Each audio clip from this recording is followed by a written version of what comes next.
rethinking the usual.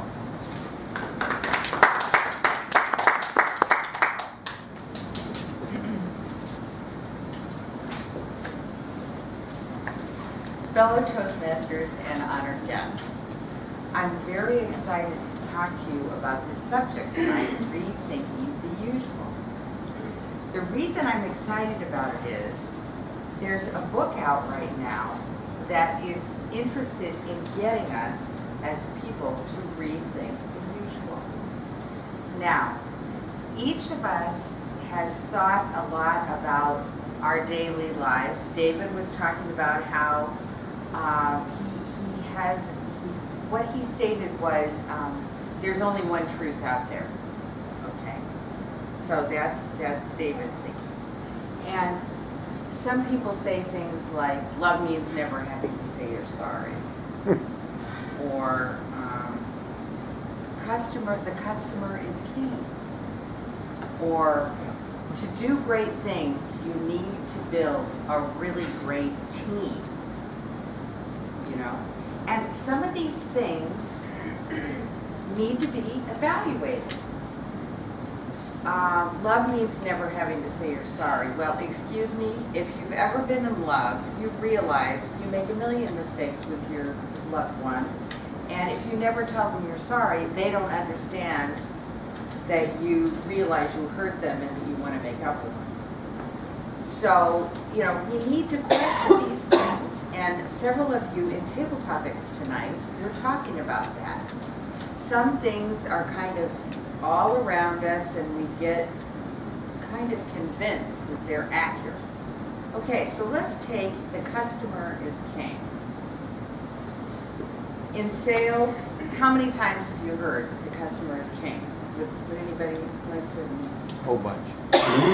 And how many times do you think that's actually the case? Have you noticed whether that's actually the case or not? John, what would you say? It's not really true. It's not really true. A business has to make money. If the customer was king, they would get everything for free and it wouldn't work. Oh, now that's a very interesting perspective. Okay. Okay. Tia, what do you think about the customer is king as a comment? It's a good motto to have, but not good in practice. You'll find some crazy people out there, and if they had their way, like you said, it becomes everything is run. Very interesting. Okay. The customer is king. The book that I want to share with you tonight is from an author who we have in our midst. And it talks about the customer is king and how few businesses actually follow this. So you have people telling you, okay, you have the impression that businesses who are in sales believe that you are in charge as the customer. However, when you get to the facts of it, you may realize that that's not actually true. And after 40 plus years in sales, our author has come to the conclusion that really not many businesses fully give the customer their due. So part of the book is talking to you about, hey, the customer is where you earn your money as a salesperson. You need to listen to them and to understand what it is that they actually want so that you can meet their need and be successful yourself. So there's an idea for you, kind of upending the usual. Another one, you need a team to build something good.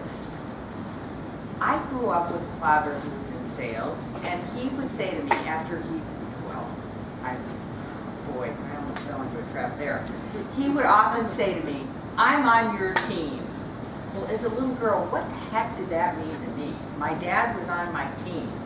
I didn't even know I had a team. I didn't even know what team meant. I didn't know what he was talking about, but he used that cliche with me, I'm on your team, And I didn't really understand it till I grew up quite a bit, that he was saying, I'm on your side, basically, is what he could have said. But in sales, there has been this long-term thing of really, to be a good sales manager, you need to build a good sales team. It's like one of the very basic things they tell you. Well, what John, our author, is saying is actually, after 40 plus years of experience, he's upending that concept. And what he's saying is, no, that isn't really true. You don't need a team. You need a dyad of an accountability or sales manager and the person who's doing the selling. So he's saying one-on-one management is what you really need. And if you want to call that dyad a team, maybe so. But what he's saying is you need to, the sales manager, whoever that is, needs to pay particular attention to the person who's in the sales group, person by person by person, because you know how different we all are. So how can one person be motivated in the same way as another? Probably won't happen.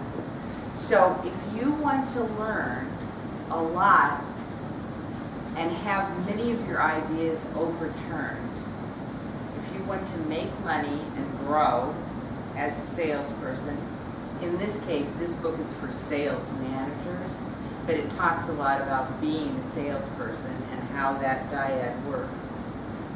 You'll want to get John's book, and I have it right here.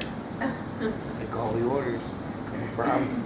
It's called The Little Red Book for Sales Managers, right here. And you'll notice it's a very handy size. You can keep it in a purse or backpack really easily. And it's a good reference book. And there's all kinds of tools in here that will make you a better sales manager. So John is in our audience. I'd like him to stand up so that we can recognize him for creating this book for us with his 40 years of.